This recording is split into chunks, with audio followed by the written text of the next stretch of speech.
The following Compass presentation, taped live at a Stealing the Mind Bible conference, is by Mark Eastman and is entitled DNA, Understanding Evolution's Death Knell. For a complete listing of all Compass Bible teaching tapes, call 800-977-2177 or visit our website at www.compass.org.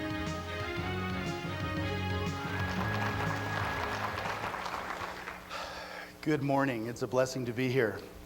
That was a fantastic presentation by Kent Hovind. I want to say I am totally blessed. It's the first time I've been able to see him speak, and I thank Kent for his ministry. It's awesome.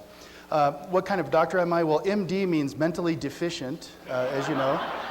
And I graduated from medical school in 1984, a convinced evolutionist. I went to UC San Diego School of Medicine, which has some of the most famous atheists with Nobel Prizes around, and graduated a convinced atheist. I was able to hold the entire human body in my hand during anatomy classes. I've dissected every organ, held every organ in my hand, and I remember thinking, holding the brain in my hand, wow, billions of years of random molecular collisions produced this thing. Incredible. And I graduated from medical school and went on to do my residency as a family physician. And after completing my residency in family practice, I was on fire for a BMW and a tax problem. And I was $150,000 in debt. My education, I'd got $150,000 in student loans. And I was going through quite a significant stress. God had allowed a lot of chaos, tumult in my life. Pain and suffering. And a Christian nurse at the hospital gave me a tape series by Dr. A.E. Wildersmith, who is a British professor that Pastor Chuck Smith flew to the United States to speak at Calvary Chapel, Costa Mesa. I was $150,000 in debt, and the foundation of a medical education is the biological sciences, and the foundation of the biological sciences is the theory of evolution. So I took that 50-cent plastic cassette tape, stuck it in the tape machine, sat down in my chair, put my feet up on the rail, hit the play button. Before I switched that tape to side B, Dr. Wildersmith had wiped out the foundation of an education that cost me $150,000. With a 50-cent plastic cassette tape. Boy, was I ticked.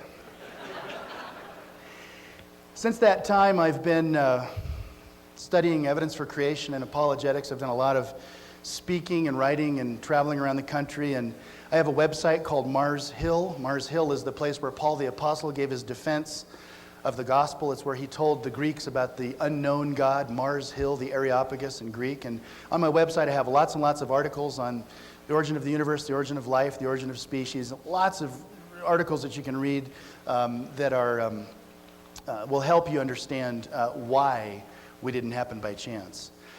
Many people have asked me, well, what was that tape that Dr. Wildersmith did that convinced you? And so I decided, okay, I'm going to start carrying it. So I actually have it on my book table. I have a CD-ROM by Dr. Wildersmith called Evolution versus Creation, which was the tape that was given to me 13 years ago.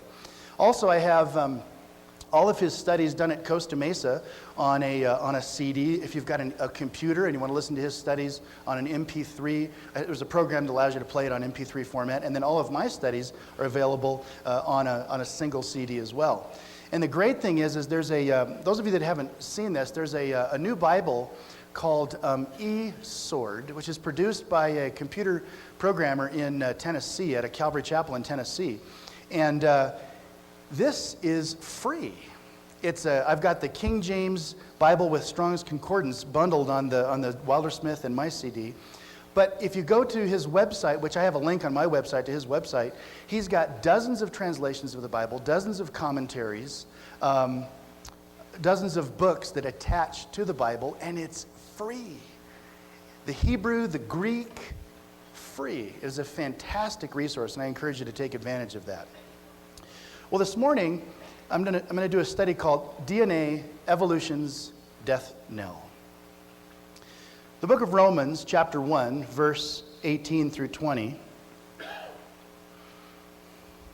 says this: "For the wrath of God is revealed from heaven against all ungodliness and unrighteousness of men who suppress the truth in unrighteousness. Because what may be known about God is evident within them, for God has made it evident to them. For since the creation of the world," literally the cosmos there, "his invisible attributes," God's invisible nature, "his eternal power and his divine nature have been clearly seen." How?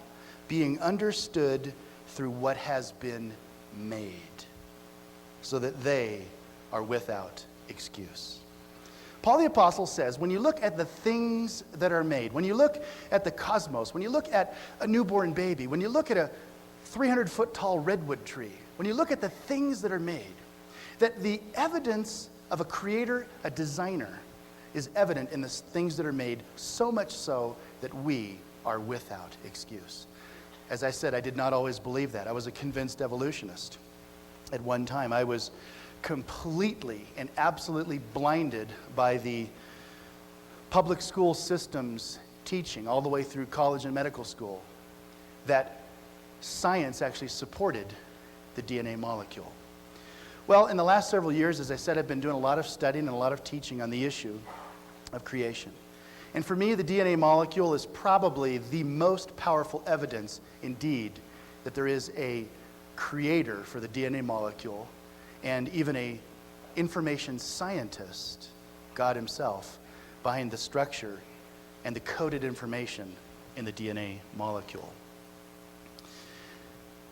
There are two different ideas about how life got here. The intelligent design formula says that matter plus energy plus information, concept, blueprints, know-how, biochemical expertise was applied to matter in order to produce living systems. The evolutionary formula says that matter plus energy plus chance chemistry, the undirected combining and uncombining of molecules in some primordial soup billions of years ago, gave rise to all of the complex molecules, the proteins, the DNA, the RNA, the lipids, all of the complex molecules in our systems, all of life systems, by chance, with no biochemical expertise applied to the chemical quagmire. And that's how they produce life. Well, which of these formulas is true? Well, in order to determine which is the more plausible, because you can't go back in time and prove it by doing a time machine experiment, we have to look at the nature of life, the nature of living systems, the nature of DNA, and say, what does real science tell us about the nature of these things, and therefore their more plausible origin? I was invited to speak at a university in Southern California, one of the University of California schools. I was invited by the head of the Bible study groups, and they sent out hundreds and hundreds of flyers around the campus, and they sent flyers to the professors' mailboxes that said that this doctor was going to come and do a talk called The Mystery of Life's Origin, The Great Debate. They put no indication on the flyer that it was a Christian study. And so I get there, and this is a pretty big building. It's a pretty big hall, and there's several hundred students show up. And as I'm setting up, the guy that was running it says, "You're not going to believe this, but there's a whole bunch of atheist professors here." And I said, "All right, we're going to have fun." And so I began talking about the nature of the things that are made. I began talking about the nature of living systems.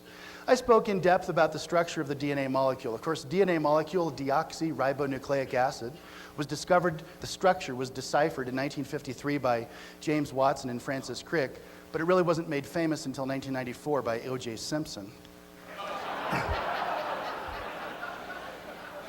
And I pointed out that the DNA molecule consists of two chains of building blocks called nucleotides, very complicated molecules called nucleotides, that are bonded into each other end to end. And then two of these chains, tens of millions of nucleotide building blocks long, are then bonded together and then twisted like a ladder that's twisted on itself. Deoxyribonucleic acid. The DNA molecule is coiled and then supercoiled into packets called chromosomes, which are in the nucleus of all cells on living systems on planet Earth. It is the molecule that stores all of the instructions and all of the information necessary to code for all of the functions and produce all of the structures in all living systems. It's an information storage molecule. In the human being, there are 6 billion nucleotides, according to the recently completed Human Genome Project. And in an E. coli bacteria, there are about 3 million nucleotides, the building blocks of DNA. I already said that. They're combined together in the double spiral helix, and they carry the instructions to produce all of the structures and control all of the functions in all living systems. Now, in order for organisms to make copies of themselves, they have to have a mechanism to copy the DNA. If a cell is going to have baby cells, it has to figure out a way to make a copy of itself. To do that, DNA has a fantastic ability of duplication. DNA requires about 20 different proteins, enzymes, to make a copy of it. The information on the DNA molecule is then translated to a molecule called RNA, where the information on the RNA is then translated into the production of proteins. And proteins are the stuff of what we're made. It's the thing that makes up our skin, our hair, bones, teeth. Most of the structural parts of your organs and bodies are produced by structural proteins. And then there are what are called functional proteins, which are the proteins that accomplish most of your chemical reactions in your body. And so to copy DNA requires proteins, and to get the information off of the DNA translated to proteins requires proteins. So you have to have DNA and proteins in order for the information on the DNA to be ultimately translated into useful information. Now, I pointed out to the students that the DNA molecule, according to the biochemists at this university, at this very university, if you go to a biochemist and ask them about the structure of the building blocks of DNA and the DNA itself, a knowledgeable molecular biologist, a knowledgeable biochemist will admit to you that today's biochemical expertise or know-how is insufficient to produce the building blocks and even the DNA molecule from the presumed conditions of the early Earth. In other words, today, biochemists cannot even make a DNA molecule using their best biochemical know-how. I told the students, I want you to leave the biochemistry department, go across campus over to the biology department and ask the evolutionary biologists, where did this molecule come from that is so complicated that our biochemists cannot even synthesize it? And they will tell you that it arose by the random combining and uncombining of chemicals in a primordial soup billions of years ago. So incredibly intelligent chemists can't produce it, but it arose by chance in primordial goo. In effect, it arose from the goo to you by way of the zoo over 3 billion years. It's basically an accident.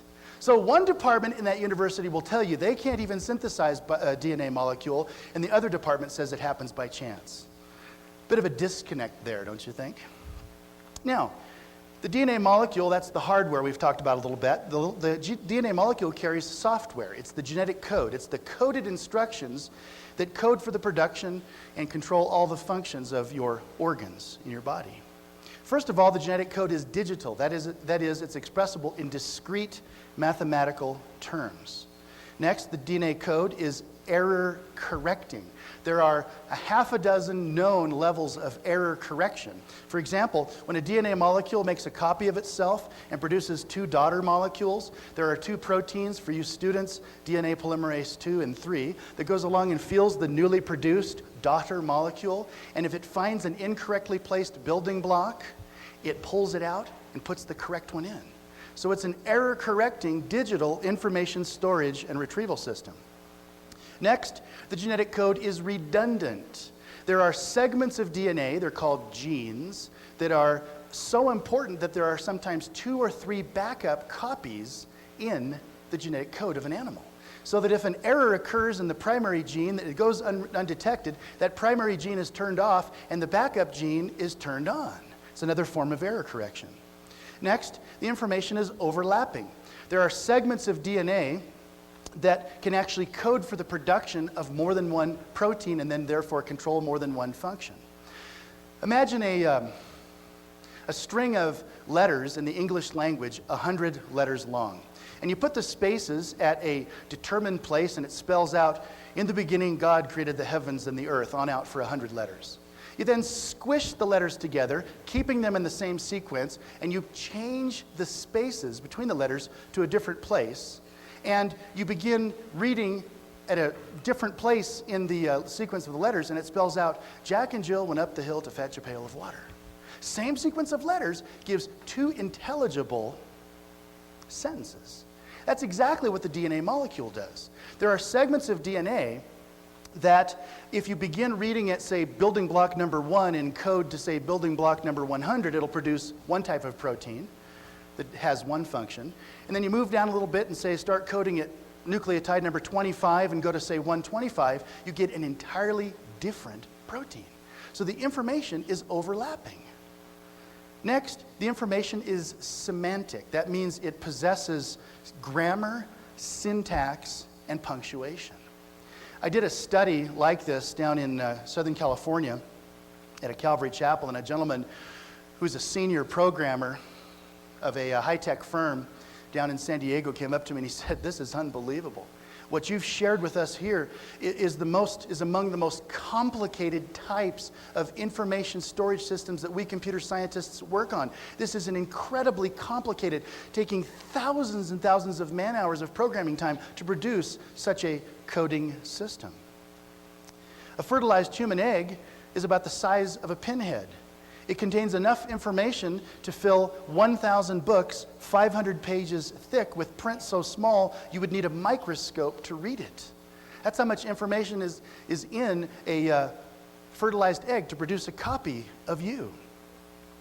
If all of the DNA chemical letters in the human body, all of your 100 trillion cells, were printed in books with a Times Roman font size of 12, you could fill the Grand Canyon 50 times with the books that could be produced by the information in your DNA molecules. It's an incredibly, incredibly large amount of information in your DNA molecules. It's a fertilized egg. Next, the information is what is called complex, and the information is what is called specific.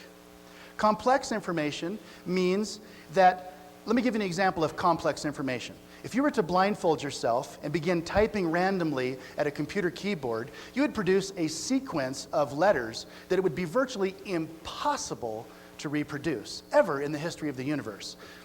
Try it. Try typing randomly with your eyes covered on a keyboard. It's a complex series of letters that could never be reproduced. The mathematics are, each keystroke is one chance of 26, if you're just looking at the 26 letters of the alphabet. And so, complex information is information that is extremely complicated and extremely difficult to repeat. Now, specific information is information which possesses a specific meaning. The typing on the keyboard with your eyes closed would not produce specific information. It would just produce gobbledygook, which is complicated, but it wouldn't specify any special meaning. But specific information is meaning which has a specific meaning. And the DNA molecule is both complex and specific. Specific information would be, for example, if you set a monkey in front of a computer and had them type, they would produce mostly gobbledygook, but occasionally you might see the word DOG, CAT, AND, etc. That information is specific because it has a specific meaning that we assign to those sequences. Now, the thing about the DNA molecule is it is both specific and complex. So that if you put a monkey in front of a typewriter or a computer and let him type for millions of years, he's never going to have the ability to produce both complicated and specific information. It's absolutely impossible, and I'll talk to you about that a little bit later, the mathematics behind that. And so the genetic code is an incredibly complex, digital, error-correcting, redundant, overlapping, complex, and highly specific information storage and retrieval system. And it is the type of system which is incredibly complicated in the computer science field. Now, The Human Genome Project, recently finished, determined that there were only 30,000 genes in the human genetic code. I'm skeptical about that.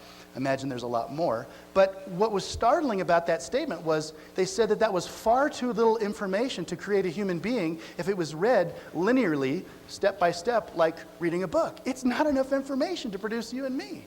So the question is, how do you make a baby? You know what I mean? Not that. I'm talking about how do you make a baby from, the sperm and the egg coming together. During the development of a human embryo, after that egg is fertilized, thousands of different sets of genes are turned on and off, producing different types of cells. This process occurs for several months until the completely formed cell type and organ are produced. Like the instruments of an orchestra, think of each gene as an orchestral instrument. Like the instruments of an orchestra, the hundreds of genetic instruments are turned on and off differently in different arrangements in different ways in the different cell types, thus producing a large number of different cell types, dozens and dozens and dozens of different cell types in a human embryo. Now, each cell type requires a different set of genes to be turned on and off in different sequences to produce the different organ systems. The production of a human infant is akin to dozens of orchestras playing dozens of different tunes for 9 months. 30,000 instruments to choose from, all directed by the same director. Now, that's some talented director, wouldn't you say? So it's an unbelievably complicated orchestration of those 30,000 genes turning on and off in the different cell types, turning on and off at different times to cause the production of a heart cell or a muscle cell or a liver or a brain or a kidney cell, all from those same 30,000 genes. Now, the question is, where did this digital, error-correcting, overlapping, redundant, semantic, complex, and specific information storage and retrieval system come from? I talked to the students at this university. I said, go to the evolutionary biology department. Ask them, where did this system come from? And they will tell you that it, too, arose by chance. No computer programmer, no information, no thought, no concept to produce this highly complicated code. Now, I said, students, I want you to leave the biology department. Go to the computer science department, which most biologists don't know where that department is. They've never been there. And ask a computer scientist, ask a freshman in the computer sciences department, where does information come from? And they will tell you that according to the principles of information science, information arises only by intelligent contrivance. Chance, they will tell you, is the opposite of information. For you scientists or students, chance is the thermodynamic opposite of information. When a computer scientist writes a computer code or a program or invents a new computer language, they do everything they can to make sure that chance plays no role in the development of code or program. Chance is destructive to existing codes and programs, and every computer scientist knows that the chance strumming of a keyboard will never produce information. And language systems are devised by at least two intelligent beings using arbitrary, that is, agreed upon rules and regulations. Now, think about what Paul said. Paul said that the invisible attributes of God, even the eternal Godhead, is seen in the things that are made. The genetic code, because it's a language convention, must be an agreement between at least two intelligences that a certain sequence means a certain thing. So I think we actually see the plurality of God's nature seen in the genetic code. Now, let me illustrate the point. Let's say you and I want to invent a new language, and we decide that ugh means I'll meet you at the malt shop. And we decide that nug means okay, I'll meet you there.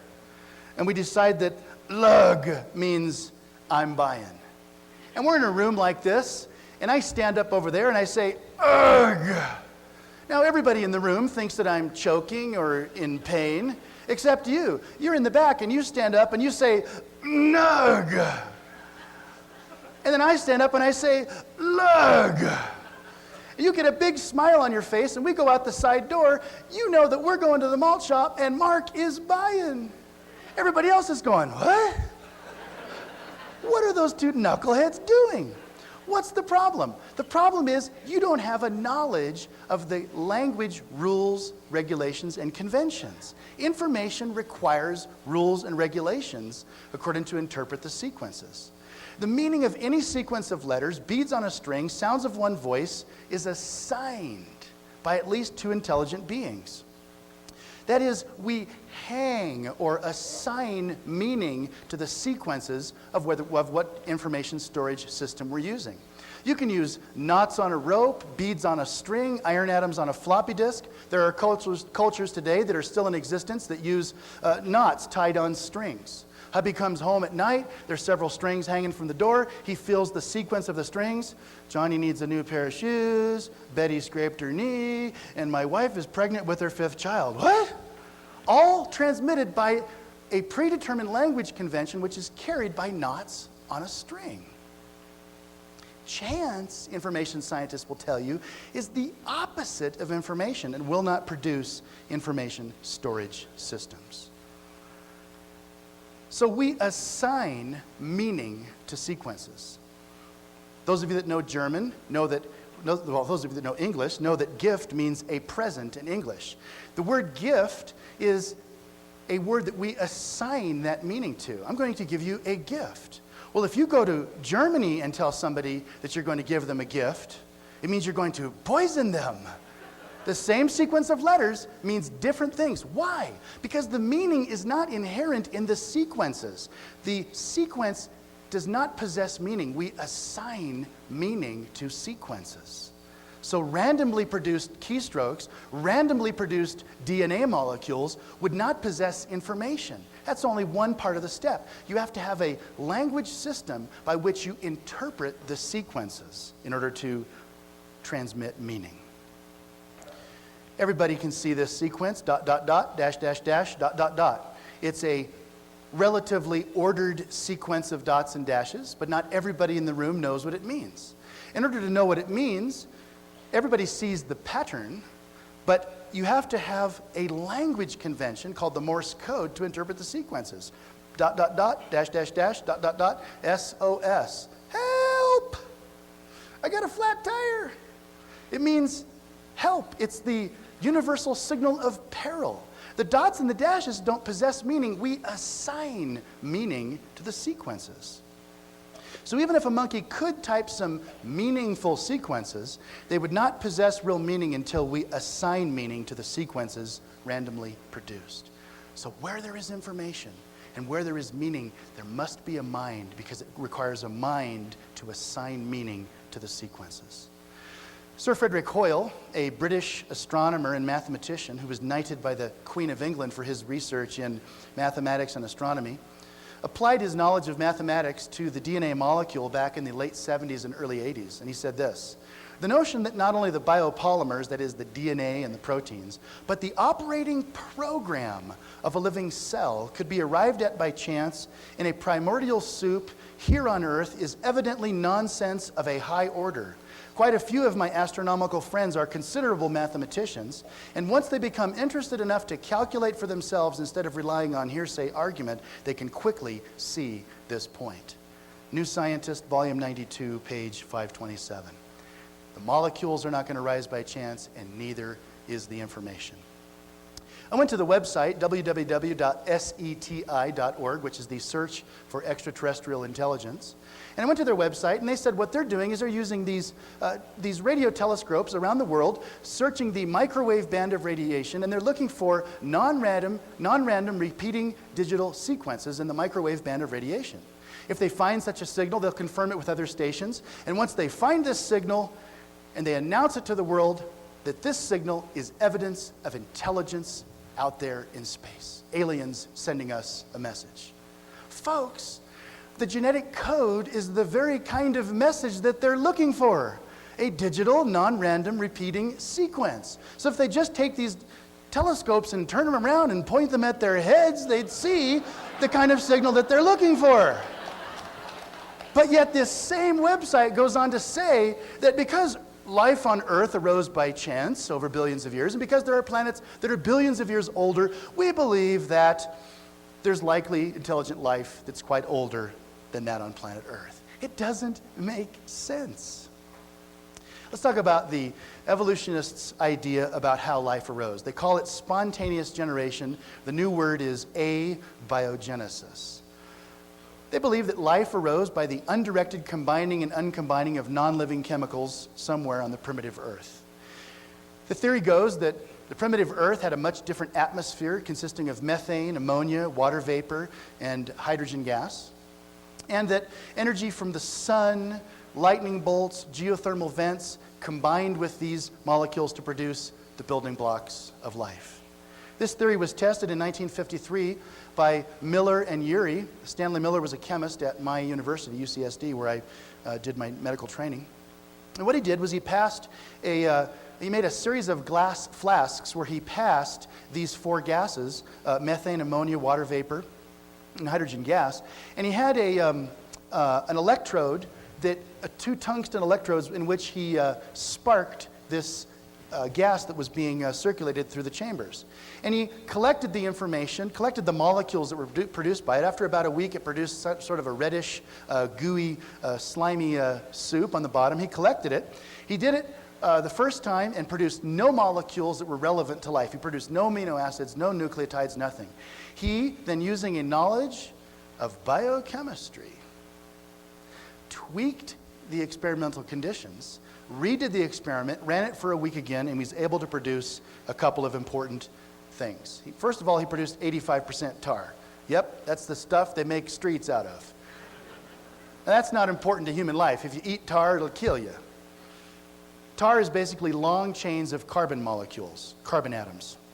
Next, he produced 13% carboxylic acids, which are complex acids containing carbon, oxygen, hydrogen, etc., that these 13% acids are not relevant or found in living systems. Now, it turns out that if he were to drink the mixture that he made, it would kill him, because these carboxylic acids will bind to your enzymes in your body and cause them to be gummed up, and you're dead within 6 minutes.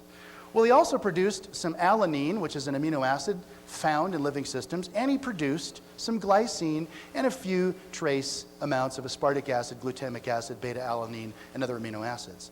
But he did it not by chance. He did it by using a knowledge of biochemistry and physical chemistry. So what's interesting is he didn't use the evolutionary formula, he used the creation formula. He took matter and energy and applied chemical know-how. And what did he produce? A couple of the building blocks of life. So what did he prove?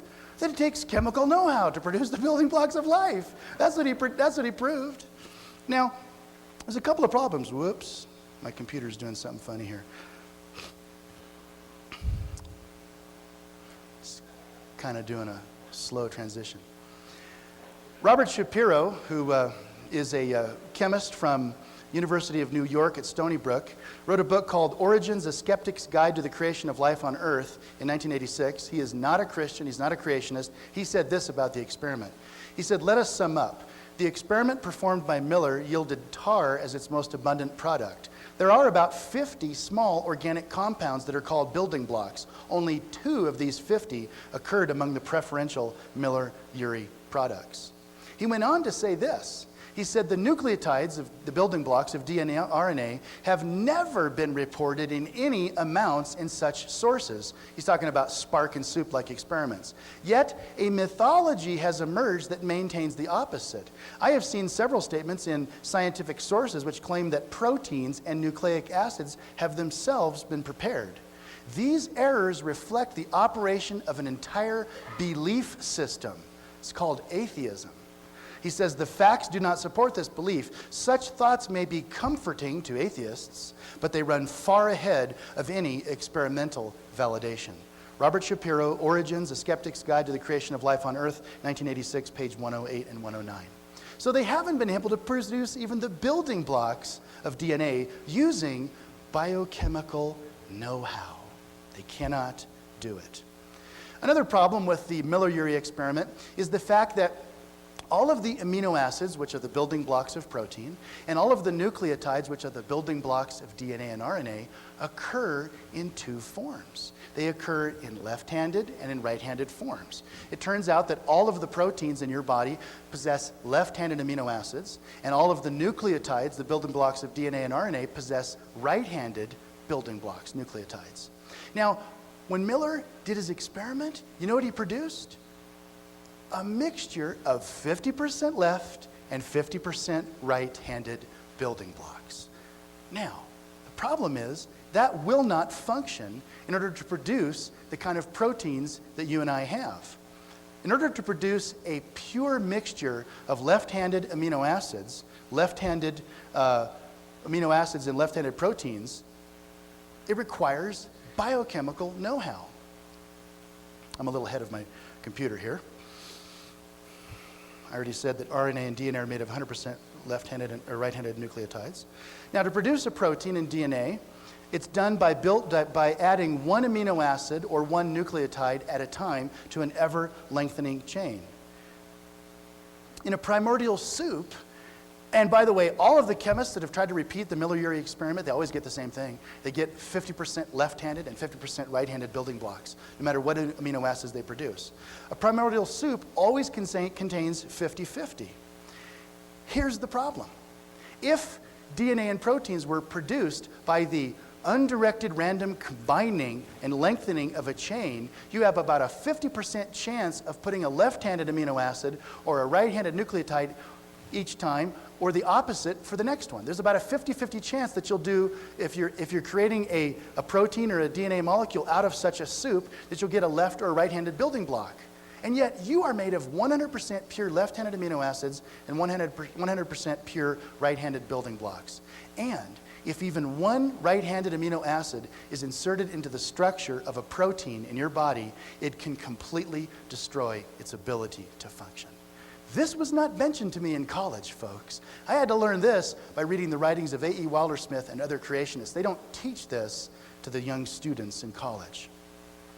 So the question is this: chance or expertise?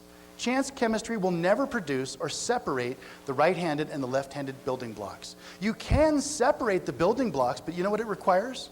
It requires biochemical expertise, know-how, which comes only from a mind.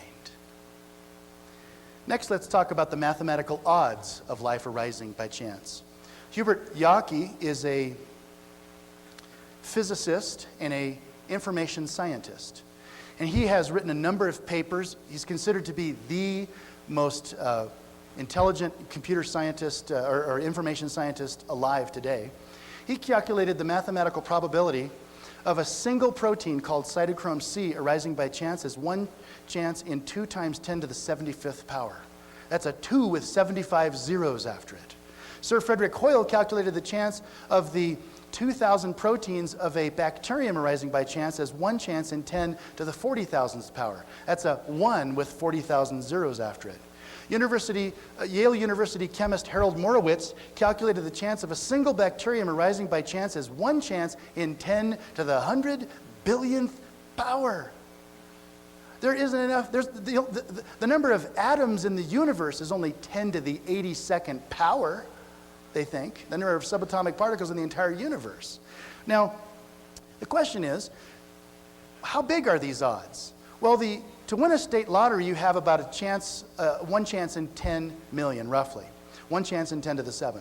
The odds of winning the state lottery every single week of your life from age 18 to 99 is 1 chance in 4.6 times 10 to the 29,120th power.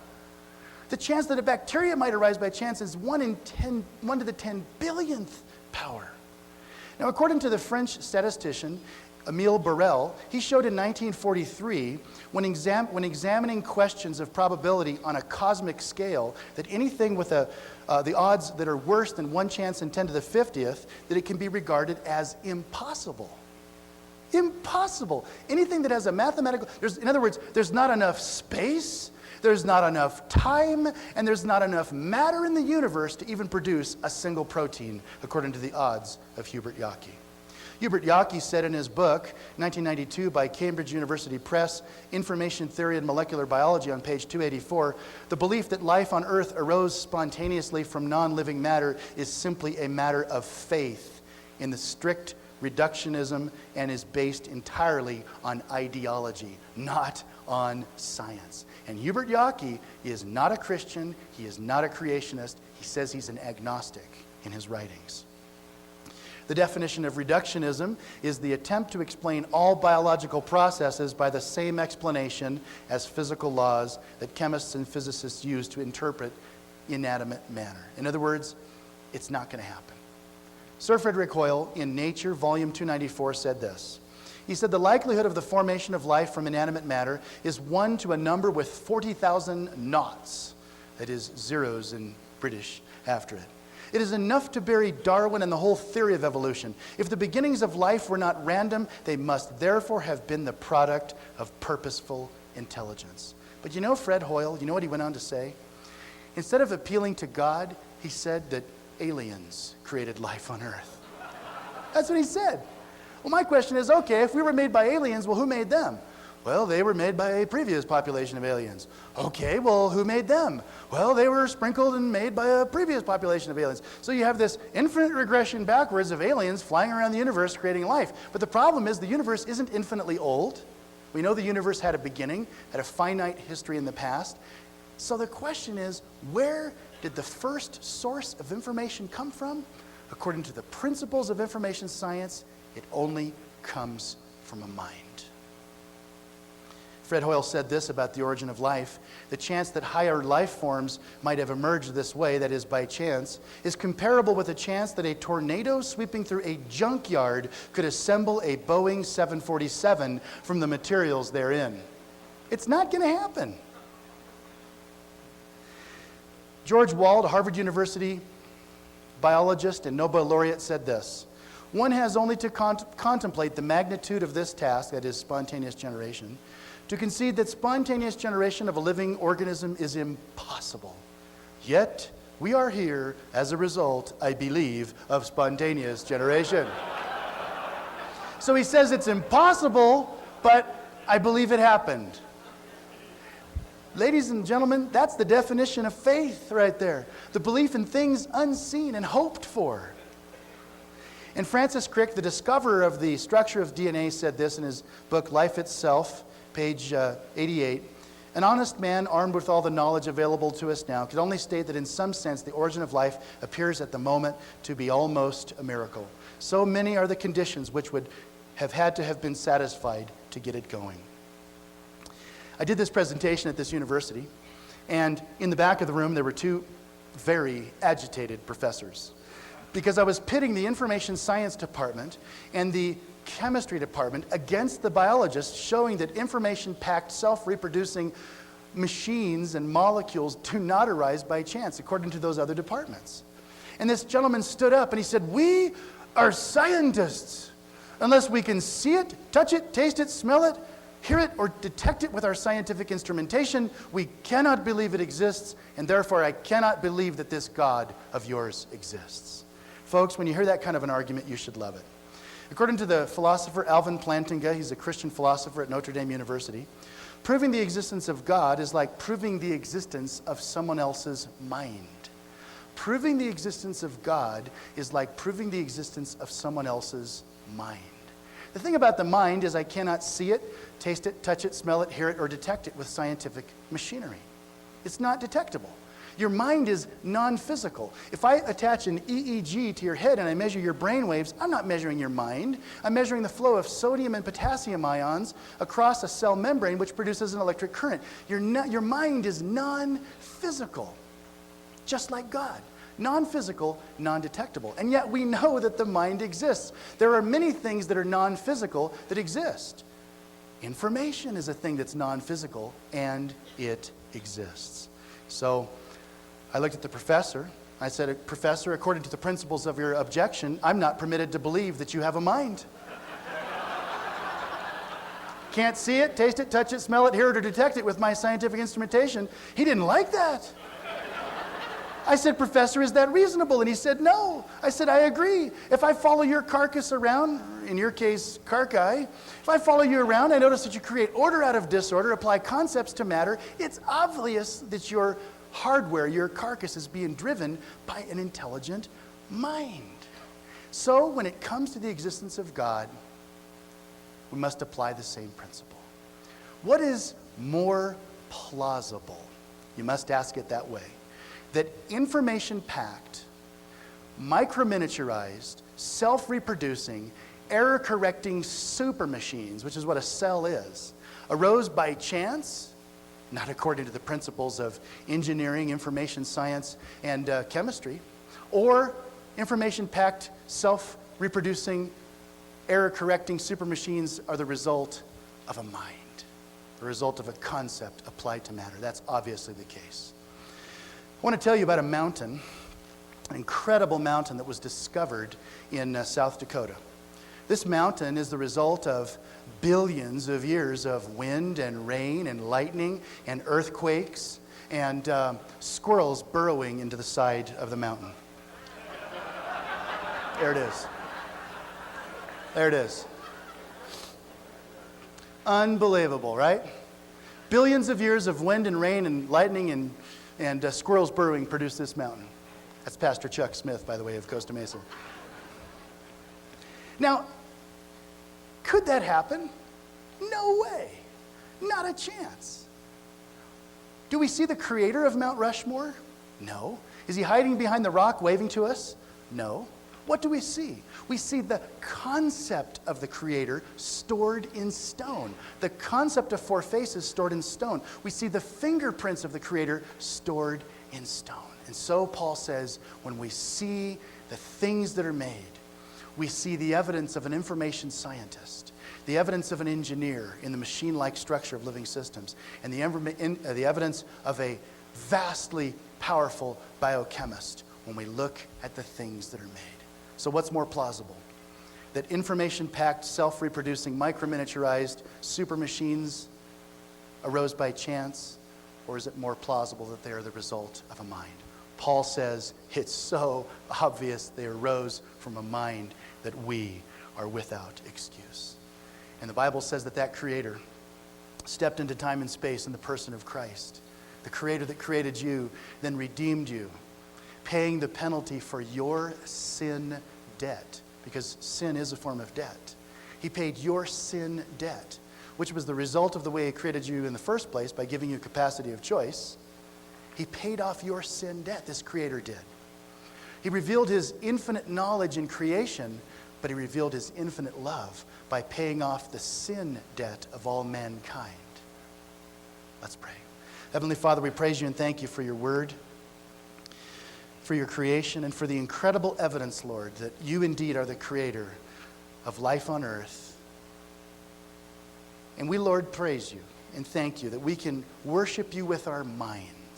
That indeed, as we look at the nature of the things that are made, that indeed science does testify that there is a mind, a creator, designer behind life. And we praise You, Lord, that You loved us so much, that You then stepped into time and space in the person of Christ and paid off our sin debt.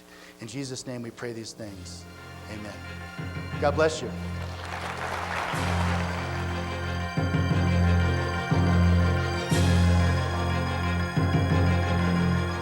That was Mark Eastman's presentation entitled DNA, Understanding Evolution's Death Knell, taped live at a Stealing the Mind Bible Conference. To purchase this tape or to receive a free catalog of all of our Bible teaching tapes, call 800-977-2177 24 hours a day, or visit us on the web at www.compass.org.